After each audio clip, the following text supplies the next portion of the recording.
Hi, I'm Tim, and welcome back to Watchbox Studios. This is Watches Tonight.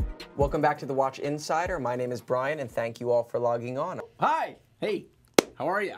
Welcome to the Trading Desk, live on Watchbox Studios. But let's look back 34 years from today at the coolest watches that you could have bought when I was born in 1984. So what are they? Well, I didn't want to give you variants of watches that you can buy today. Obviously, the Speedmaster Professional was around. There was a modern Rolex Daytona, so to speak. You could get a screw-down crown manual wind. It wasn't an auto, but it was close to what you could buy today. It looked like a Daytona. And of course, the first version of the modern Breitling Chronomat came out in '83.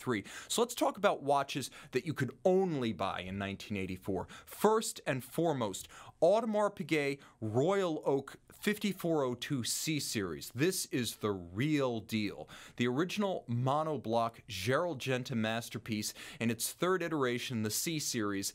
This is a watch you could have bought back then for the price of a very substantial car. 39 millimeters in stainless steel. That thing still slays 34 years later. Okay.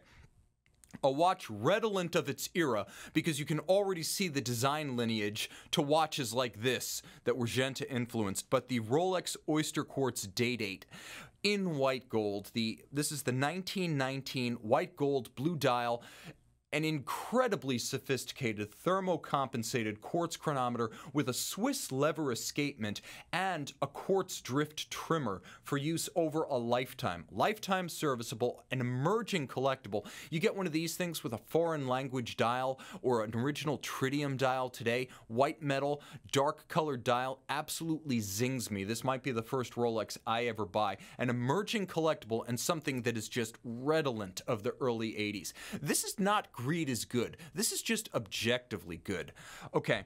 IWC Ocean 2000 by Porsche Design. Not the first hitch between IWC and Porsche Design. That started in the late 70s, but this might be the masterpiece of the entire line that ran from the late 70s to about 1997. Reference 3500, an immense 42.5 millimeters. It was titanium, exceptionally rare for the time.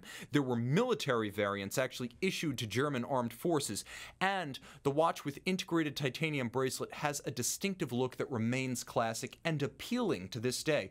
It's distinctive of its era without having dated. The Ocean 2000, so named for its 2,000-meter diving depth, is a classic objectively by any standard, and it was one of the coolest watches you could buy in '84.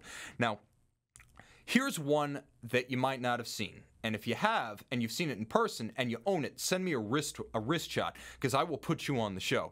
Omega Seamaster Surmet, for about 4.5 times the price of a Speedmaster Professional, you could have bought a watch that was 10 years in development by Omega. Yes, ceramized aluminum. It was a Surmet case that came out in 1981 and had just about run its course in production by 1984. They sat in cases for the better part of a decade.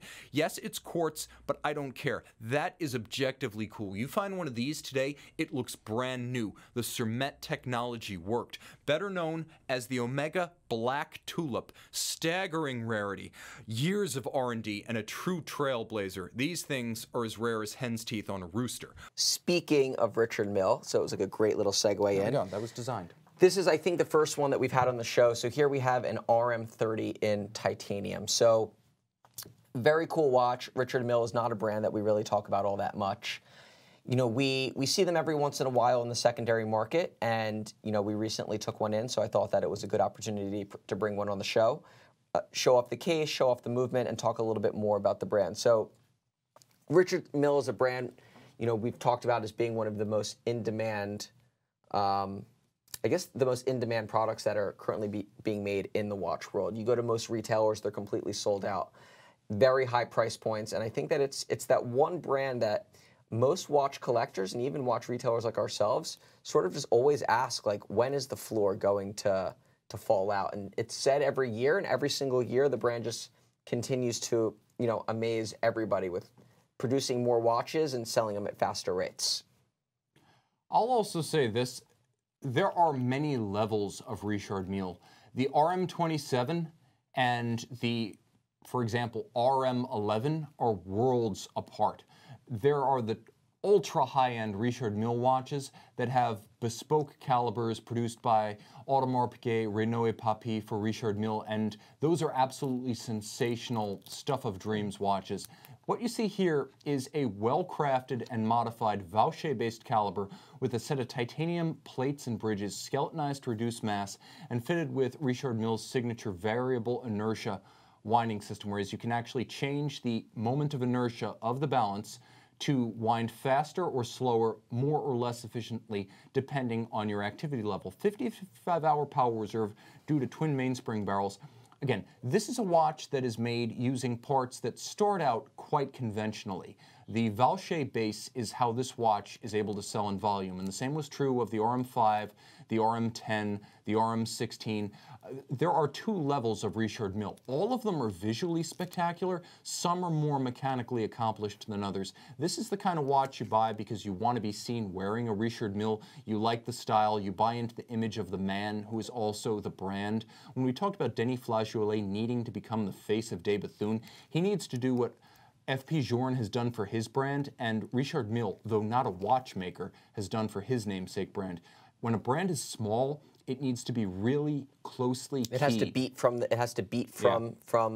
watchmaker or the head of the company, the namesake. It has to be a cult of personality at the micro brand level, and this is a great example of that. But you know what? You throw this on your wrist at Pebble Beach, people are going to see this and say, yep, that's a Richard Mille. And that's exactly what you want. And, you know, I have to say what's actually very interesting is while the watch is quite large and quite thick, it really happens to fit extraordinarily well given the shape of the case. And I think that it's the kind of watch, too, that somebody with a small wrist or large wrist can wear the watch with equal effect. And another really rich feature that I like is the magnetic, I guess a magnetic spring. It's a leaf spring. It's a leaf spring in the deployment buckle that really keeps it nice and tight. It's a very cool little thing. It's able to hold itself closed and also open itself with explosive force, but it's a wonderful little system. If you're familiar with leaf springs on pickup trucks or the rear suspension of a Corvette, you know exactly how this works. Cool stuff. And titanium, that's the other thing. Ergonomically, these watches are a dream. I will say nothing wears more comfortably than a titanium or a carbon Richard Mille. Yeah. They nailed that. They nailed it. They nailed the case, the design, the aesthetic, and you know, again, that's why the brand is doing what it's doing. So here, let's start with what are some good special edition watches? Watches that you can spend some money there on, that they're limited special editions, but they tend to be holding value in the market over time. So the first one I like to always point towards is the Audemars Schumacher, AP Schumacher. There you go, in titanium. So this is a watch that's been around for a long time, and you know the market in this watch moves up and down with the market as an overall standpoint, but it tends to be holding a lot of value relative to its retail. I remember looking up the retail for this. I think it originally retailed for somewhere around 40 or so. Mm-hmm. And this is a watch that I think recently I looked up and is selling. Some of them are being listed for even more than that. So that is a good watch in titanium too, and that's another point. So usually, if there's a special edition in a precious metal, they tend to take a little bit more hit than ones that aren't special editions. But that's pretty much true for all watches in general, right? And I think there are some watches that have some merit to special edition because you may only get it in that certain case size. Mm-hmm. There's plenty of brands that will do like a one-off special edition in a 38 instead of a 40. So that's cool if the watch has always just kind of been too big for you. Now you can get this special edition that fits your wrist better and actually suits your need. Right, and you think to yourself, is this company just going to make the same watch without the special edition, emblem or paperwork, whatever, and sell it otherwise? And right now these watches are in the 60s, asking in the 60s. So the Schumacher, wasn't that I may be wrong here, but wasn't that the first 44 piece to offshore? have the squared pushers? No, I think that was the Montoya. The Montoya, yeah, you're right. Which is also a great special edition watch to own because it does hold a lot of value. Yeah. So let's see here. Next we have, what do we have? Okay, so here's one from a brand that we were talking about before, Journe, the Alessi special edition sport. So this was done for Jean Alessi, who's a friend of Journe himself. This is also a watch that holds certain good value. Yeah. Yeah. That's the friend dial, right? Yes. Yeah. Exactly. Very cool watch. Yeah. They make this watch without the friend dial as well, but either way it holds some good value. But it doesn't seem to detract from the value having that emblem. Now, moving on, coming off the mat, a company out of La Sentier, Switzerland, started its modern era fight back from quartz-induced near oblivion. 150 years of Jaeger-LeCoultre was marked with the Memovox Jubilee, a quintessentially 80s two-tone effort powered by a manual-wind Memovox alarm caliber.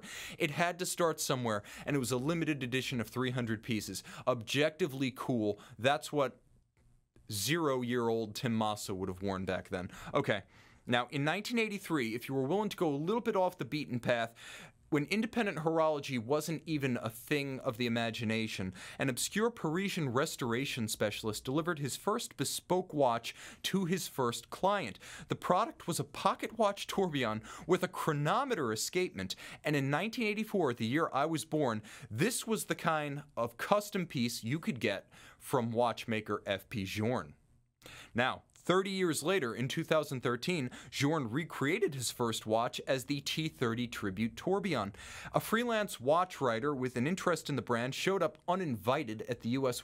launch party for this watch, and 3 years later, that guy filmed it for YouTube.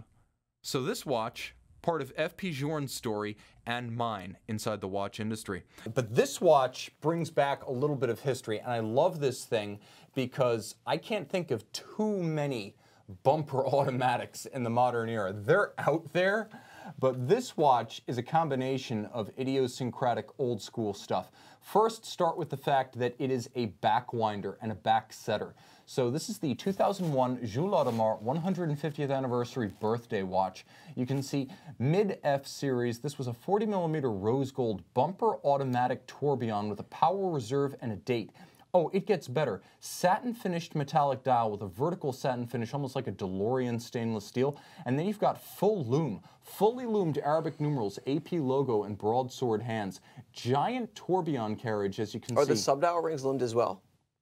The subdials are not loomed. This one is just AP through 11 and the hands for the hours and minutes. But the watch has an immense amount of loom on it. This came out in 2001, this model, but the basic movement dates back to the 1980s when it was actually the first modern serially produced wristwatch tourbillon caliber. It came out in the Tourbillon Automatique, which was an idiosyncratic little rectangular watch that was heavily Egyptian mythology themed. That one was too quirky even for a lot of watch nerds. This is a little bit more most people's speed. A Pioneer with the platinum iridium striker inside that you can actually feel when the watch is on the wrist. If you can imagine that spring-to-spring bump stop feeling of an old Omega bumper, it's exactly that. The tourbillon carriage is entirely titanium. It was the first to feature that in the industry. AP was first with that in the 80s. The original caliber was the 2870. This is the 2875 with the date, a bigger tourbillon carriage, and the power reserve scale. And once again, it's special to have a watch that you can only wind and set through the case back. A stunning little watch, and I'm going to throw it on the wrist because it looks bigger than it is. It's discreet, it's low-key, it's classically proportioned, and it's an AP that's not a Royal Oak. You know what it is? It's a quirky watch that I think, honestly, if done a little bit more like this today, I don't think that Jules Audemars would have gone the way that it went. I think that it adds like an artistic flair to the brand that, you know, of course, while they do that to, you know, the Royal Oaks and they have limited offshores and whatnot, I think making a dress watch with this type of, you know, mixed finishing, the high loom, the brushed satin dial, you know, the setting on the back without the crown, it's really cool, neat stuff that I think should still be done today. The LeBron AP is another really, really good one. There we go. And personally, I like the watch. A lot of people, you know, it's a polarizing piece because LeBron himself is polarizing, being a Miami Heat fan. Yeah, both of us. Yeah, that's right. Yeah, I would have liked to have seen that piece with like black subdials to really set that dial off, but nonetheless, I mean, yeah, I mean, I think it's a fantastic looking watch itself, and that's really what it is. And you don't have to wear that watch and let everybody know it's a LeBron watch, right? It was an edition that was made for him essentially. It was limited, and these are watches you can find pre-owned for $60,000 and $70,000, which, you know, and it's not an easy watch to get your hands on either. I think it retailed for in the 50s or so. what else do we have queued up next? Oh yeah, so here's one also, and this is what we were talking about before. Not every themed watch that holds value has to be limited. So, and Rolex is absolutely the kings at this, and that's the Cameron Deep Sea 44. There you go. So when this watch came out, it actually hurt the value of the all black dial. You saw that go down, and these stay up. So and this has been dipped some in the past, but is now back up, and it's a really strong piece. They actually just reeditioned the watch in better proportions. Right. So, but this is a watch also that you're going to be looking at right around list price. Easily find it around list price, and it is considered, I guess, it's a themed or a special edition, but it's not. Yeah, it's definitely not a themed edition. It's no longer limited, or I guess it really as was limited never as limited. Rolex I is. mean, yeah, Rolex is not a limited production watch. You guys know this, but it's still sought after. A lot of guys trade from the black into this. Yeah. A lot of guys buy the black because they can't get one of these. Sure. So it's a cool piece from that fact, and that's kind of not to go too far off, but why I like the 42 Polar. Sure. Is because it's way outside of what, but it's the same. It's the same idea. It's way outside the normal Rolex. So. Yeah, so it's something. If you want something that's like a special edition, Right. but you don't want to go buy the Hublot or the Breitling or whatever it may be, that works really well.